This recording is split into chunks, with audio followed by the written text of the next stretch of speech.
Motilal Oswal and Ramdev ji have been regularly holding, and which has actually become a must attend on the calendar of any professional engaged in the field of finance. In some sense, this is a very interesting time to hold this conference, full of volatility around the world, lots of uncertainty, question marks, concerns. But it's, as we always believe, it's a story of a half full glass. All of these issues bring out a lot of opportunities, open up the door to better efficiency, encourage us to work towards nation building, towards better businesses faster, encourages government also to relook at their way of working. So therefore, I would say this convergence of such a large gathering of professionals that I can see before me will hopefully not only inspire confidence among stakeholders and investors, but also come out with some concrete suggestions on what we in government can do to take the journey of investors to greater and better levels. I would have ideally liked to be amongst all of you, participate in person, but there's a lot of things happening in Delhi at this point of time. And regrettably, I had to be in Delhi both yesterday and today and could not join you in person. I seek your apology.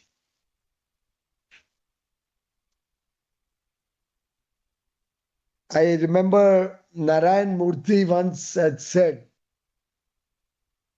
"In God we trust. Everybody else must bring data."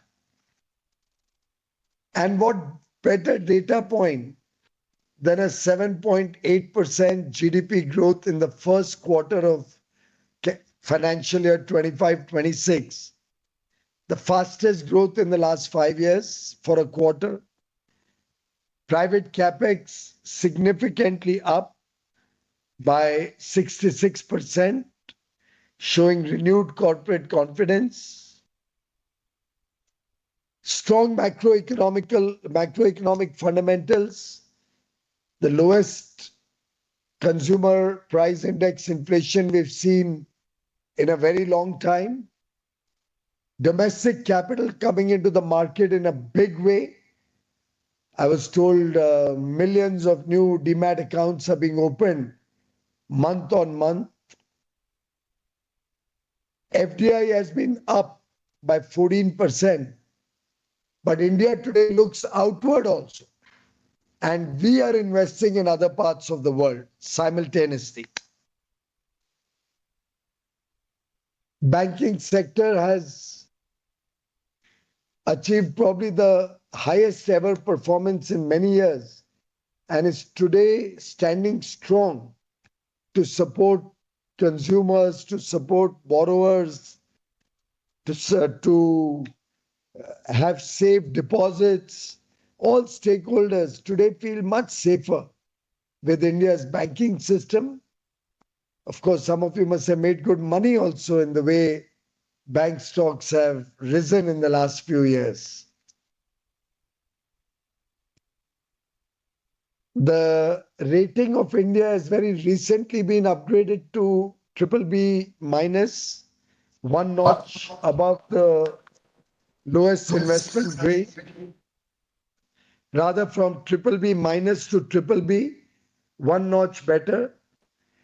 And while improving the rating, they not only gave us a stable outlook, but also spoke about robust growth and a very solid external finance with low external debt as indicators of a strong economy.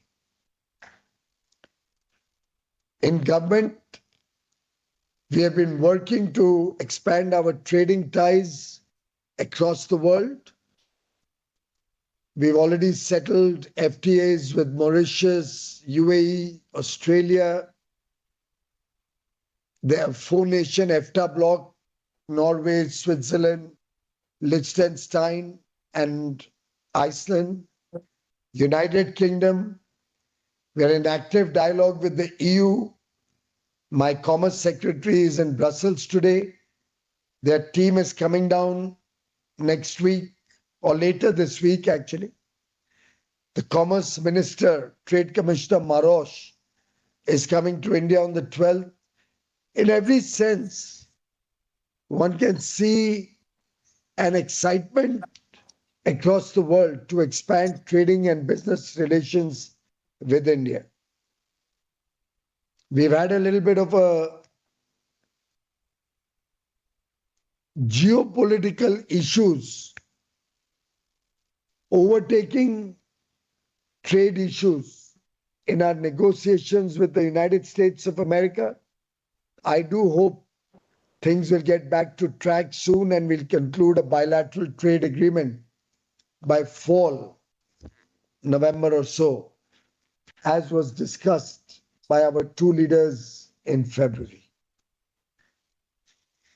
We recognize that there's tremendous global turbulence.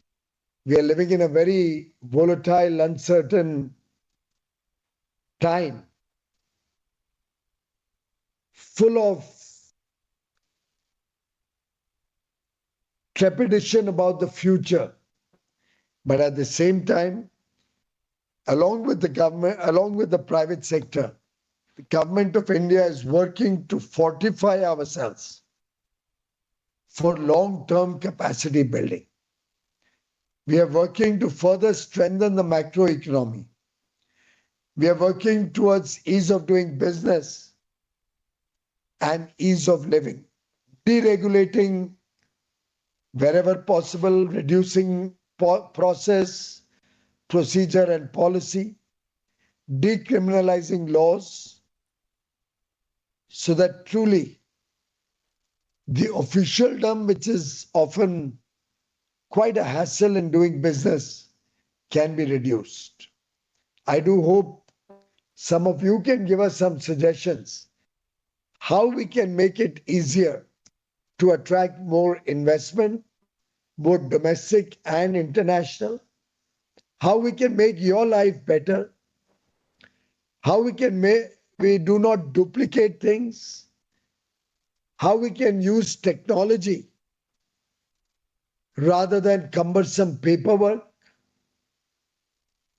and what is the next level to which we can take our markets, both in terms of ethics and fair play, robustness, and expansion to serve a larger number of stakeholders better.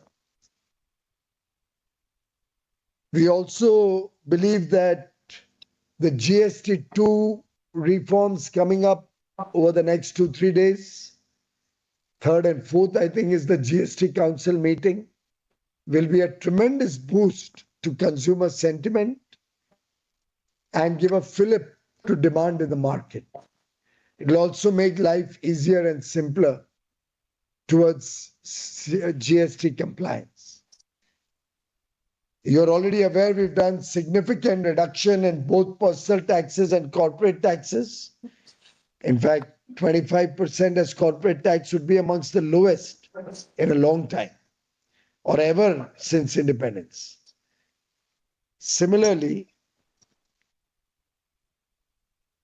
Reserve Bank of India reduced both 50 basis points, reduced the CRR by 1%, while maintaining low inflation at 1.5% or thereabouts, 1.55%. Clearly showing that good economics and good politics. Both can go together. The government of Prime Minister Narendra Modi is committed to ensure that the economy continues to perform well. We are focused on self-reliance, Atmanirbhar Bharat, not in terms of closing the doors to international engagement, but in terms of ensuring resilient supply chains. And we are not at the mercy of any one geography who can actually hurt our industry in any significant manner. We saw what happened to the auto industry, electronic industry, when permanent magnets were not being allowed to be shipped out of a country. The Reserve Bank of India governor also gave a clarion call the other day, inviting you to invest boldly, assuring price stability. And I can only add to his words, that along with investing boldly and assuring price stability, let us also focus on greater depth in the market. Let us also focus on high levels of ethics in the market, and let us take all necessary precaution so that we do not see undue speculation, which can often lead to a near gambling type of situation. India has a history where we have converted every crisis into an opportunity, be it 1991, be it 2008, be it the COVID pandemic 2020 to 22. In every difficult situation, India has only emerged stronger. And I think today is an opportune moment for all of us to see how collectively we can all help make the future of India brighter, better, our journey to Viksit Bharat 2047 more effective and smarter, how we can each one contribute to this journey, how we can come up with suggestions and ideas that will help both the government and all of you in your businesses. As the Honorable Prime Minister said, we are not here for incremental change. We are here for quantum leaps. And friends, for a small set of suggestions for our collective vision of India's growth story continuing to power on at high speed towards Viksit Bharat 2047. May I make a few suggestions? One, let us all look at Swadeshi and the consumption of goods and services which are Swadeshi in nature. Because every time you buy a product or take a service which has in it the sweat of an Indian and which is manufactured or provided from Indian soil, and that is the only definition of Swadeshi. हमारे देश की मिट्टी में बना हुआ चीज, हमारे देशवासियों के खून पसीने से बनी हुई चीज या दी हुई सेवाएं. When we do that, we help some poor person have a better life. We provide jobs to those at the bottom of the pyramid. We grow our economy. We support each other towards a brighter and better future. Two, manufacturing PMI, which is at a 17.5-year high, needs to be sustained through greater investments in the Make in India program. I think goods made in India, just like the drones and semiconductor industries now, making a lot of their products in India and are deeply invested in these sectors. There are many, many more sectors where we still continue to be import dependent. Today, I had a meeting with the CRGO users, the users from the transformer industry who need CRGO steel. And they have committed to buy from Indian companies if sufficient capacities come up. And Indian companies have taken the lead to start manufacturing CRGO steel in India. And this is the story in many other sectors where industry is coming forward with investments and buyers or users, stakeholders are committing to buy from India, because today everybody recognizes that resilient supply chains are an integral part to our success story. We saw how the auto sector, the electronic sector suffered after the permanent magnets were not made available by certain countries. I also believe infrastructure as a force multiplier will add tremendously to consumption demand and give a big boost to the Indian economy. We plan to continue to power our infrastructure investments from the government of India and from various state governments.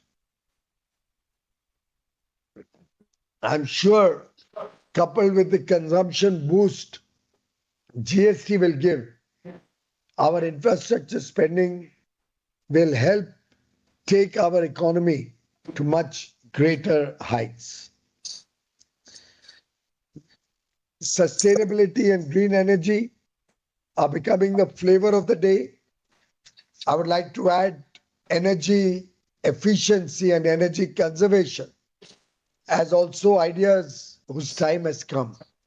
And I urge all the participants to start a movement focused on use of sustainable energy,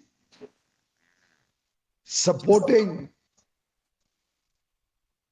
this sector in a big way, and also helping provide jobs through buying made in India products from the renewable energy sector. All of you use LED bulbs in your home. You're contributing to India's energy efficiency, energy saving, and our growth story. When you buy a 5-star rated AC, air conditioner, it may feel 500 or 1,000 rupees costlier, but the payback is even faster. Can we all become quality conscious, and can we spread the word of quality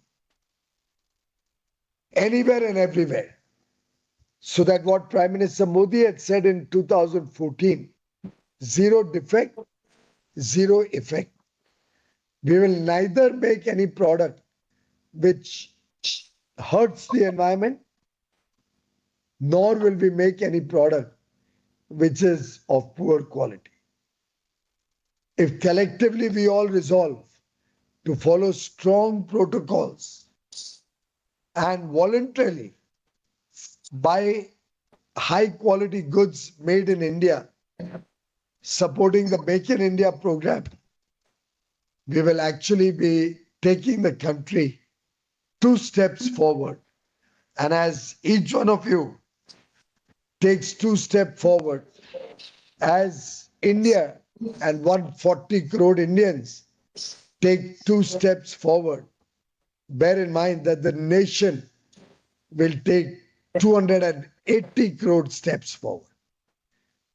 It's our collective work, collective vision and mission that can help India achieve greater heights. This is the right time to bring innovation and have a conviction in building the right type of infrastructure, boosting demand through any and every manner in this journey towards Viksit Bharat, when we hope to see a prosperous nation, world's growth story being intact, if not better, and we becoming a superpower, a strong nation in the comity of nations, a nation that matters, a nation that shows light to the rest of the world. This is the India of my dreams. This is the India of the dreams of 140 crore Indians. I hope each one of you who are blessed to be a part of this very important engagement that Motilalji holds every year will dream big, will aspire big, and will certainly achieve big in the years to come. My best wishes to each and every one of you and to this conference. Thank you. Thank you so much. Can we have a resounding round of applause for Shri Piyush Goyal ji? Piyush ji, thank you so much for taking out time from your busy schedule and sharing your valuable insights with us. We are truly, truly honored with your presence here.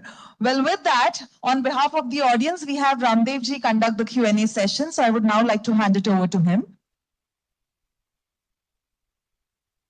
Piyush ji, thank you very much for